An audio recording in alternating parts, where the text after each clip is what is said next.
Selamat datang di channel Marimo-kun. Di sini kita akan menyelami petualangan epik dan tak terlupakan dari dunia One Piece, tempat Monkey D. Luffy dan kru topi jerami berlayar menantang arus untuk mencari One Piece dan mewujudkan impian menjadi Raja Bajak Laut. Setiap pulau yang mereka kunjungi membawa kisah yang penuh dengan pertarungan, misteri, dan rahasia besar tentang dunia yang penuh keajaiban ini. Dalam setiap video, Marimo-kun akan mengupas karakter-karakter ikonik, kekuatan buah iblis yang unik, dan strategi pertempuran dari setiap arc yang penuh ketegangan. Bersiaplah untuk menelusuri teori-teori mengejutkan dan fakta-fakta menarik yang mungkin belum kamu ketahui. Jadi, pastikan kamu sudah siap untuk menjelajahi dunia penuh warna dan petualangan yang luar biasa ini bersama kami. Jangan lupa subscribe dan aktifkan loncengnya, agar kamu tidak ketinggalan setiap update terbaru tentang dunia One Piece. Baiklah, mari kita mulai.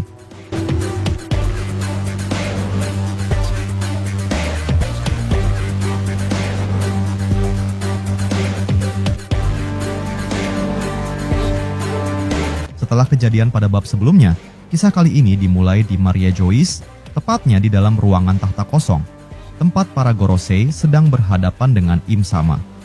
Dalam pertemuan yang penuh ketegangan itu, Im Sama dengan tegas menyampaikan kepada Gorosei bahwa menaklukkan Elbaf adalah hal yang sangat krusial bagi pemerintah dunia. Bukan hanya karena mereka menginginkan kekuatan para raksasa untuk berada di bawah kendali mereka, tetapi juga karena ada sesuatu yang jauh lebih berharga yang tersembunyi di negeri tersebut. Namun, benda yang menjadi incaran Im Sama tidak terletak di permukaan seperti yang mungkin banyak orang duga. Harta karun sejati yang dicari pemerintah dunia ternyata berada di sebuah tempat rahasia yang telah lama tenggelam di dasar laut sekitar Elbaf. Seperti yang diketahui, sejak zaman kuno, permukaan air laut terus meningkat, menenggelamkan banyak daratan di seluruh dunia. Elbaf pun mengalami nasib yang serupa. Dahulu, wilayah itu tidak hanya terbagi menjadi dunia surga, dunia matahari, dan dunia bawah, tetapi juga memiliki satu area lain yang kini telah hilang di telan lautan. Saat Im Sama membicarakan wilayah yang tenggelam di Elbaf, gambaran tempat itu pun diperlihatkan.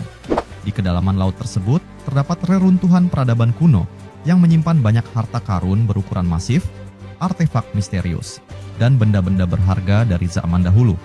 Namun, yang paling mengejutkan adalah keberadaan sebuah buah iblis langka yang terjebak di antara reruntuhan tersebut. Berbeda dengan kebanyakan buah iblis yang terbawa arus laut, buah iblis ini tetap berada di tempatnya karena tersembunyi di dalam reruntuhan. Identitas pasti dari buah iblis ini masih menjadi misteri, tetapi yang jelas kekuatannya tidak sembarangan. Menurut Im Sama, buah iblis ini adalah salah satu dari buah berkekuatan dewa mirip dengan Hito-Hito no Mi, model Nika. Seperti yang diketahui, di dunia One Piece, Nika bukan satu-satunya dewa yang pernah ada. Masih terdapat dewa-dewa lain yang namanya belum terungkap, dan buah iblis yang terletak di dasar Elbaf kemungkinan berkaitan dengan salah satu dewa tersebut. Karena kekuatannya yang luar biasa, pemerintah dunia ingin memastikan bahwa buah iblis ini tidak jatuh ke tangan siapapun. Oleh karena itu, Im Sama menginstruksikan agar buah tersebut dibawa ke Maria Joa dan dijadikan sebagai harta keramat, agar tidak bisa digunakan oleh siapapun yang dapat mengancam kekuasaan mereka. Namun, meskipun buah tersebut saat ini masih berada di dasar laut, cepat atau lambat, pasti ada seseorang yang menemukannya. Pertanyaannya adalah, siapa yang akan mendapatkannya lebih dulu? Apakah itu pemerintah dunia, bajak laut topi jerami, atau bahkan pihak lain yang belum terungkap? Jika buah ini jatuh ke tangan yang salah, maka keseimbangan dunia bisa terguncang. Sementara itu, cerita berpindah ke Pulau Elbaf, di mana Franky, Ripley, Bonnie, dan Lilith baru saja kembali ke sekolah Walrus setelah berhasil mengalahkan monster awan petir yang dikendalikan oleh dekanat robot kuno berusia 3000 tahun. Namun, sesampainya di sana, mereka dikejutkan oleh kekacauan besar yang sedang terjadi. Tidak jauh dari tempat mereka berdiri, Ripley melihat Kalen anaknya sendiri sedang bertarung bersama kru bajak laut topi jerami. Ripley terkejut dan khawatir karena meskipun ia tahu bahwa Kalen adalah anak yang pemberani, ia juga sadar bahwa Kalen masih terlalu muda dan belum cukup kuat untuk bertarung dalam perang besar seperti ini. Ketika Ripley berusaha untuk mendekati Kalen, Tiba-tiba ia dihadang oleh monster Black Nika, makhluk yang diciptakan dari mimpi buruk anak-anak oleh Gillingham. Frankie segera bergabung untuk membantu Ripley menghadapi monster ini, dan keduanya dengan cepat menyadari bahwa Black Nika jauh lebih kuat dibandingkan monster awan petir yang mereka hadapi sebelumnya. Di sisi lain, Bonnie merasa sangat marah ketika melihat monster tersebut karena ia adalah seseorang yang sangat mengagumi sosok Nika. Menurutnya, keberadaan Black Nika bisa merusak citra asli Nika sebagai dewa pembebas yang dinantikan oleh banyak orang. Tanpa ragu, Bonnie pun menggunakan teknik Distorted Future untuk mengubah dirinya menjadi versi perempuan dari Nika, mirip seperti yang pernah ia lakukan di Pulau Egghead. Melihat perubahan tersebut, Gunko yang mengamati dari kejauhan langsung terkejut, bertanya-tanya bagaimana mungkin seorang gadis seperti Bonnie bisa berubah menjadi sosok yang menyerupai Nika.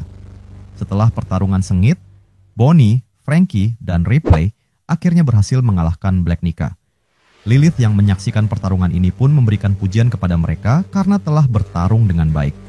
Namun, Bonnie terlihat sangat kelelahan karena menggunakan Distorted Future untuk berubah menjadi Nika benar-benar menguras banyak energinya.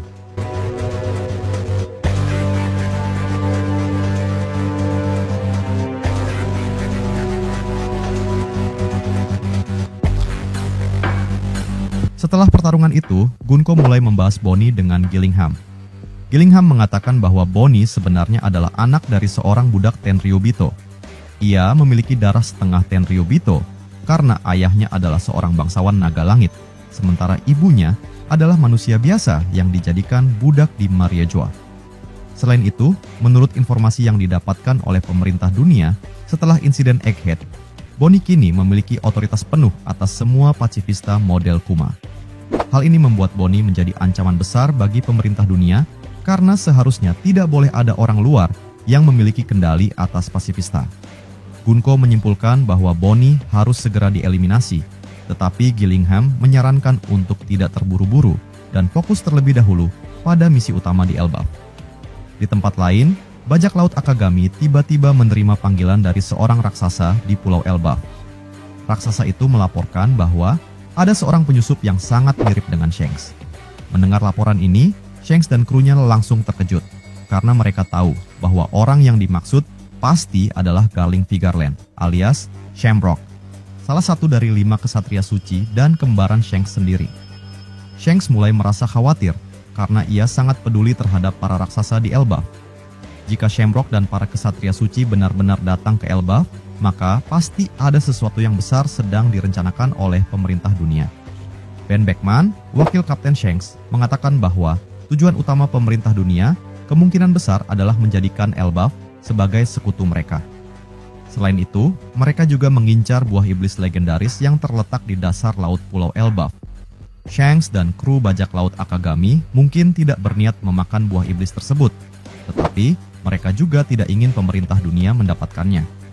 Oleh karena itu, mereka pun harus bertindak sebelum semuanya terlambat.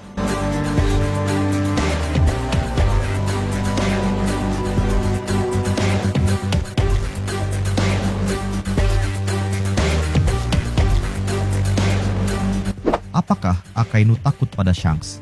Misteri yang masih belum terpecahkan.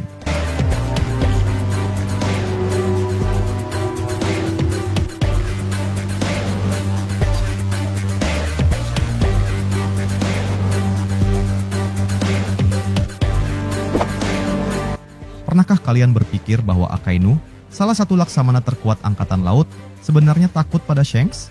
Mungkin terdengar mengejutkan, tetapi jika kita melihat lebih dalam ke dalam alur cerita One Piece, ada bukti yang menunjukkan hal ini. Hari ini, kita akan membahasnya secara mendalam dan mengungkap alasan di balik sikap Akainu terhadap Shanks. Sejak awal One Piece, Shanks telah diperkenalkan sebagai karakter yang penuh misteri. Ia dihormati oleh banyak orang, baik sekutu maupun musuh. Sikapnya yang santai dan tenang membuatnya tampak seperti sosok yang bersahaja, tetapi pada saat yang sama, kehadirannya mampu mengguncang dunia.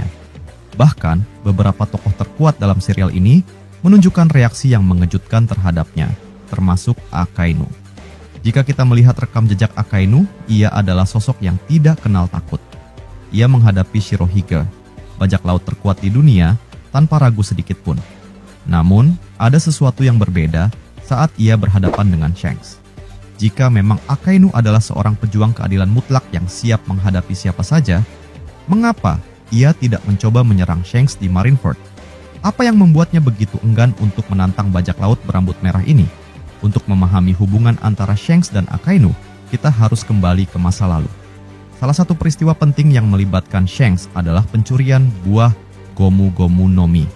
Buah ini sebelumnya dijaga oleh agen Cyberpol, kelompok elit yang bekerja langsung di bawah pemerintah dunia.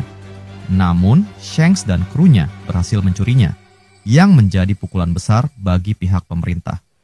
Akibat insiden ini, agen yang bertanggung jawab atas keamanan buah tersebut dihukum berat. Tindakan ini menunjukkan bahwa Shanks bukan hanya bajak laut biasa, ia berani menantang sistem. Bagi Akainu, yang merupakan simbol keadilan absolut dan penegak ketertiban, Shanks adalah ancaman yang tidak bisa dianggap remeh. Mungkin inilah yang membuatnya mulai waspada terhadap Shanks sejak awal. Perang Marineford adalah salah satu konflik terbesar dalam One Piece, di mana kekuatan besar bertarung demi tujuan masing-masing. Akainu menjadi salah satu tokoh utama yang paling brutal dalam pertempuran ini. Ia tanpa ragu menyerang Shirohige, Ace, dan bahkan Luffy. Namun, ketika Shanks tiba-tiba muncul untuk menghentikan perang, situasi berubah drastis. Keanehan yang paling mencolok adalah Akainu, yang sebelumnya bertarung tanpa rasa takut, sama sekali tidak berusaha menyerang Shanks. Padahal, Shanks bukanlah sekadar penonton di sana. Ia secara langsung menghentikan konflik, bahkan menantang siapapun yang masih ingin bertarung. Mengapa Akainu tidak menanggapinya seperti ia menanggapi bajak laut lainnya?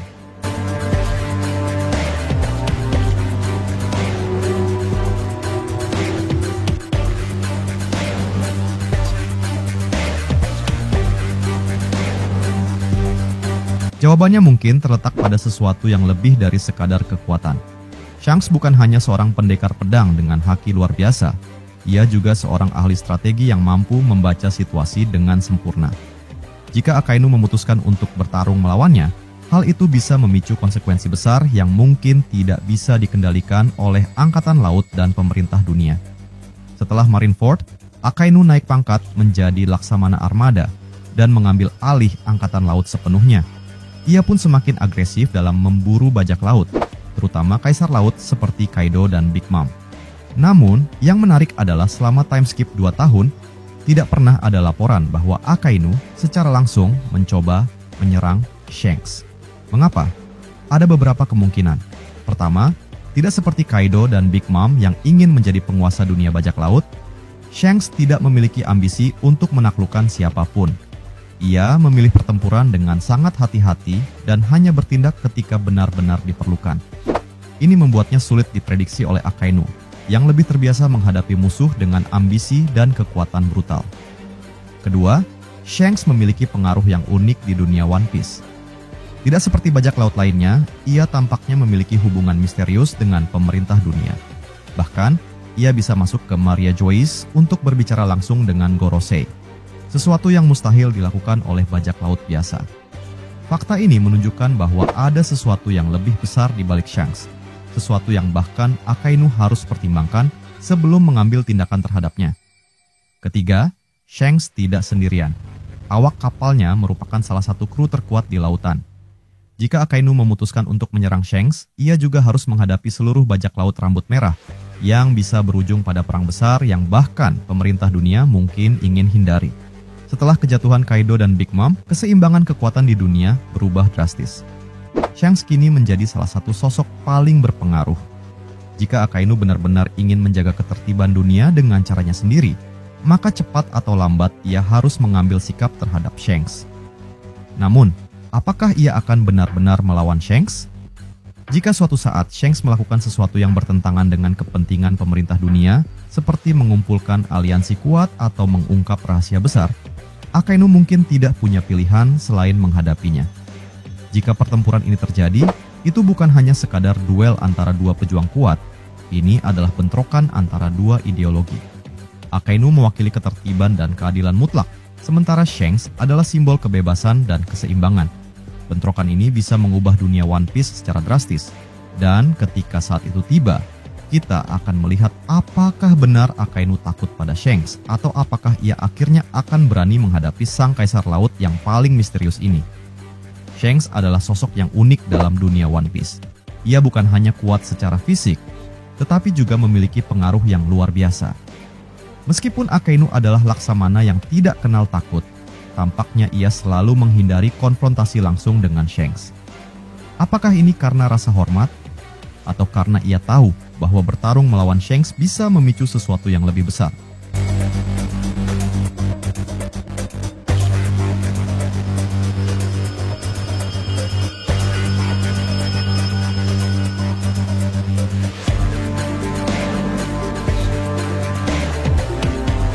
Terima kasih sudah nonton sampai akhir. Jangan lupa kasih like kalau kalian suka konten ini, share ke teman-teman kalian yang juga suka One Piece, dan tentunya subscribe biar kalian nggak ketinggalan video terbaru dari Marimo Kun. Kalau ada teori, fakta, atau topik lain seputar One Piece yang kalian pengen kita bahas, langsung tulis aja di kolom komentar. Sampai jumpa di pembahasan berikutnya, dan teruslah berlayar bersama kru Mugiwara. Salam nakama!